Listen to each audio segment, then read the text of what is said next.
F1 rule changes that you need to know for 2025. Firstly, after 6 seasons of being in the sport, the point awarded to the driver who sets the fastest lap during the Grand Prix will be removed, but a lot of the other changes are aimed at the drivers themselves. Good news, your TV can finally rest in peace. No more dramatic pillow tosses when your favorite driver pits on lap 57 for softs just to steal a single fastest lap point. In 2025, Formula One said, "Enough already," and yanked the bonus point right out of the championship system. Gone. Vamoosed. Banished to the same dark vault that holds double points at Abu Dhabi. But hold tight, because that's just one twist in a whole pit lane of changes. The 2025 F1 rulebook is basically a plot twist anthology. Whether it's flexi-wings getting the boot, drivers wearing space vests, or rookie drivers finally getting more than one Friday to shine, this year's rules are here to shake things up and maybe even make you like Monaco again. So let's start the video. No more fastest lap point. Let's start with the headline grabber. The fastest lap point has officially been axed. Since 2019, drivers finishing in the top 10 could snag an extra point by setting the fastest lap. It was meant to reward raw pace, but in reality, it turned the final laps into pit lane bingo. Teams would pit drivers for fresh softs just to snipe 1 point often from someone with an actual shot at the podium. Turns out, the FIA wasn't a fan of this bonus track day. Data showed that nearly a quarter of all races included late stops purely for fastest lap attempts. Esteban Ocon, who once benefited from the rule, said even he was glad to see it gone. The 2025 regulation deletes the point entirely, refocusing the end of the race on strategy and position, not who has the freshest rubber and the least to lose. So now, when your favorite team stays out on worn tires instead of going fastest lap fishing, know that they're not crazy, they're just following the new logic. Flexi-wings banned. If your rear wing was flapping more than a tent in a hurricane, 2025 is not your year. Flexi-wings, those ultra-clever, bendy aerodynamic parts that pass garage inspections but transformed at speed, are now under strict control. Both front and rear wings now undergo tougher dynamic testing to ensure they don't turn into elastic bands at 300 kilometers per hour. The FIA got tired of teams playing "now you see it, now you don't" with aero load tricks. If your wing flexes too much, you're toast. No more aerodynamic yoga. No more transformer-style engineering. Midfield teams are rejoicing, by the way. This levels the playing field against the deep-pocketed squads that could afford to push carbon fiber into origami territory. For top teams, it's back to the CAD drawing board, and hopefully with less duct tape. F1 drivers finally get aircon. The 2023 Qatar Grand Prix cooked drivers like Sunday rotisserie chickens. Heatstroke, vomiting, and helmet sweat levels previously only seen in sci-fi movies made one thing clear. These folks need a seat. So in 2025, the FIA introduced cooling systems that are allowed, sometimes mandatory, when race day hits tropical levels. If the ambient temperature exceeds 31 degrees Celsius, it's officially a heat hazard event. Drivers are permitted to wear liquid cooling vests under their suits, powered by a pump and chilled fluid reservoir inside the car. This isn't just spa day chic, it's a competitive equalizer. To keep things fair, car minimum weight increases slightly by 2 kilograms in qualifying and 5 kilograms in the race when the system is used. The trade-off? A safer, sharper, and less melty driver in the cockpit. Minimum car weight raised. For years, taller drivers had a tough time in F1. The sport's obsession with shaving every gram off the car meant that naturally bigger athletes were starting at a disadvantage. Lighter drivers could be ballast adjusted. Heavier drivers? They just had to skip lunch. In 2025, the minimum weight has been bumped up to a nice, round 800 kilograms. It's partly to accommodate the new cooling systems, but also to give drivers of all sizes a fair shot without punishing biology. So yes, now even drivers over 6 feet tall can eat carbs on race week. A revolutionary step for humanity. Gearboxes can finally be swapped without ruining everything. You know what was worse than a gearbox failure?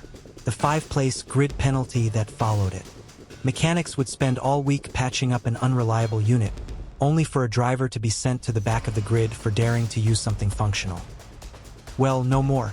In 2025, the FIA has eliminated penalties for swapping gearboxes. Teams can now make reliability-based changes without triggering a full-on weekend disaster. It's a smart move, one that prioritizes competition over paperwork. Somewhere out there, A team principal is weeping tears of joy over a new Gearbox spreadsheet that finally makes sense. Rookie FP one-time doubled. F1's pipeline of young talent has been jammed for years. Too many future stars stuck in the reserve driver lounge, waiting for a shot. This year, the FIA is finally giving rookies some proper track time. Teams are now required to run rookies in 4 FP1 sessions over the season twice per car. To sweeten the deal, testing rules have also changed. Race drivers are now limited to 4 days or 1,000 kilometers in older cars, making room for young guns to step in. That means more new faces, fresh radio messages, and hopefully, some brilliant moments that force team bosses to rethink their future lineups. DRS rules get simplified. In case DRS wasn't confusing enough, some teams decided to add extra wing modes that offered passive drag reduction without full activation. Sneaky? Absolutely. Legal? Not anymore. In 2025, DRS systems are back to basics. Open or closed. No mid-position modes, no multi-stage tricks, and no more interpreting rear wings like they're part of a secret code.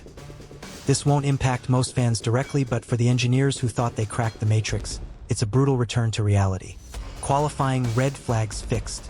Rain has always added drama to F1, but sometimes it added too much. A red flag in Q3 could send the grid into chaos, with no clear order and drivers getting placed higher or lower than made any sense. So, the FIA cleaned it up.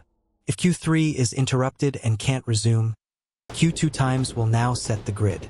If the entire qualifying session gets washed out, the championship standings decide who starts where. Simple, logical, and most importantly, no more post-quali therapy sessions. C6 tires introduced.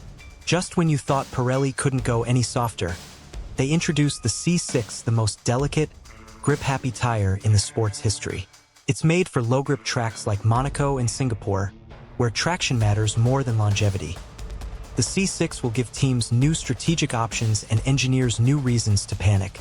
Expect wild swings in strategy, dramatic pit stops, and tires that vanish faster than your patience during a red flag delay.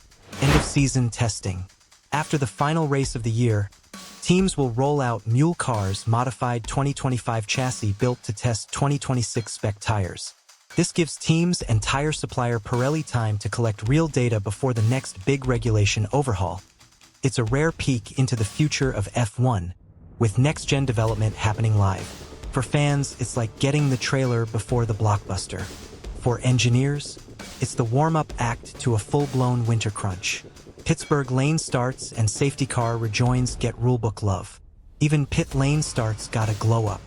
Drivers starting from the pits must now complete the formation lap and re-enter before the start.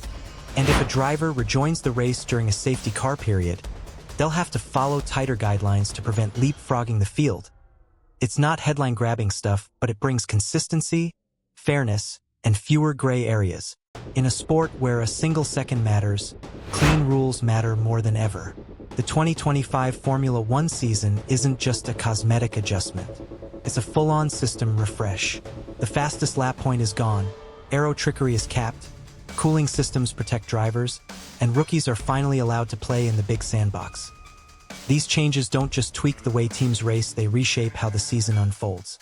Expect new strategies, tighter margins, and fewer penalties that feel like they were written by a bad AI. If you love racing for the drama, the tech, the human grit, or just for the chaos, 2025 is going to be your season. And there you have it, F1's 2025 rule changes.